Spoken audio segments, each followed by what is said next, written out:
Alright, so today we're going to talk about gender and language.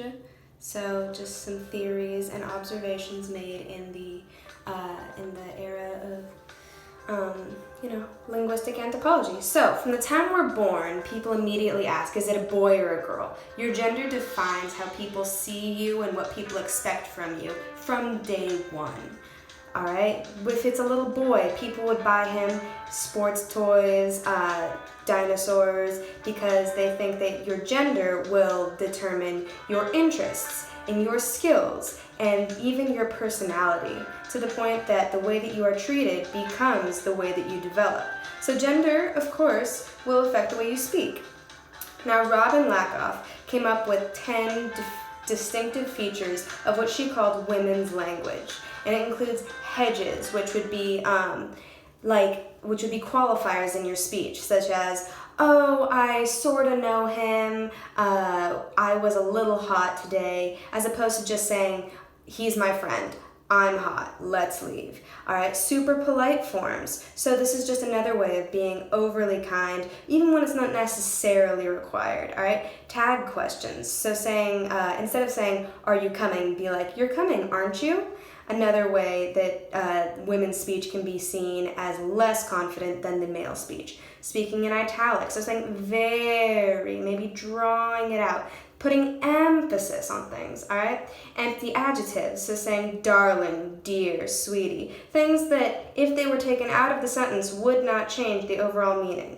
Hypercorrect grammar and pronunciation, so avoidance of slang and especially taboo terms is seen as a very women sort of way of speaking.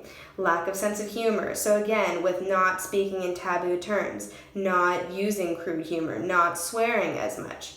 Direct quotations, so avoiding paraphrase, again, at the risk of being called out for being incorrect, right? Special lexicon. So in the idea of like the world of color, a man would never say magenta or chartreuse or mulberry. Those are very like women terms. He would say purple. And then question annotation in declarative contexts. So that would be if she does know something, this woman, but she doesn't want to appear overconfident and she doesn't want to upset anyone. So when she knows we're supposed to be there at 7, she would maybe say, aren't we supposed to be there at 7? Like, what time are we supposed to be there? To get someone else to say, oh, we're supposed to be there at 7, in order to avoid her putting herself above others. So here's a video of a professor of linguistics talking about the differences observed at a very young age. So, here. People that have children of the other sex are often confused by the way their own children speak. And a woman came up to me after hearing me present this and said, this explained an experience she had. She had been driving her own little boy to his friend somewhere in the back seat. And one of the boys said, when we went to Disneyland, we stayed 4 days. And the second boy said, when we went to Disneyland, we stayed 5 days. And her little boy said, we're going to move to Disneyland.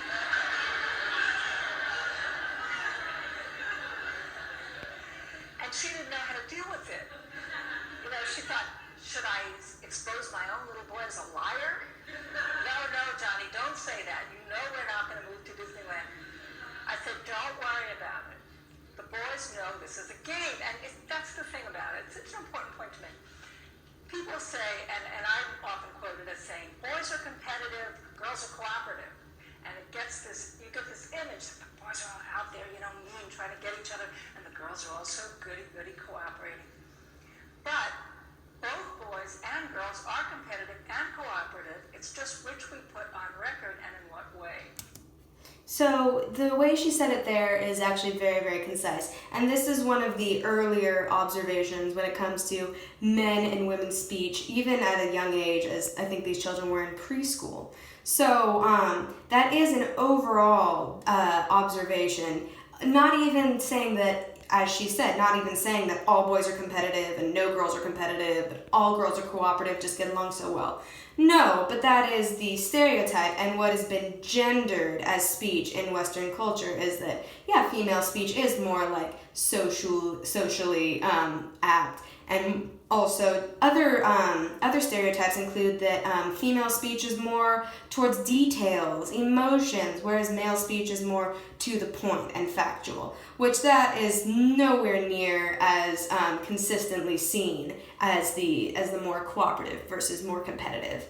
And again, it's been seen that in young girls, they are competitive, but sometimes in a more social way. So young girls will try to, one-up each other or start fights to put themselves more in like a social competition than I went to Disneyland for the longest time, oh, I hit the ball the farthest. So one interesting way that male and female speech kind of coincides in one person can be seen in drag queens. So a drag queen is definitionally a gay man who dresses as a woman, often to perform in clubs or bars, all right? And the show, RuPaul's Drag Race, displays a whole bunch of these men. They most prefer to identify as men when they are not in drag, although there is obviously a variety of pronouns, but they all identify as women when in drag. So on this show, you can see people who were born gendered at birth and treated from birth as men who have identified as women and are living as women at least part of the time. And you can see this intersection of female speech and male competition in a very, very interesting way. So here is a short clip. In the great tradition of Paris is burning, the library is open! Because reading is what? Fundamental! There you have it, darling.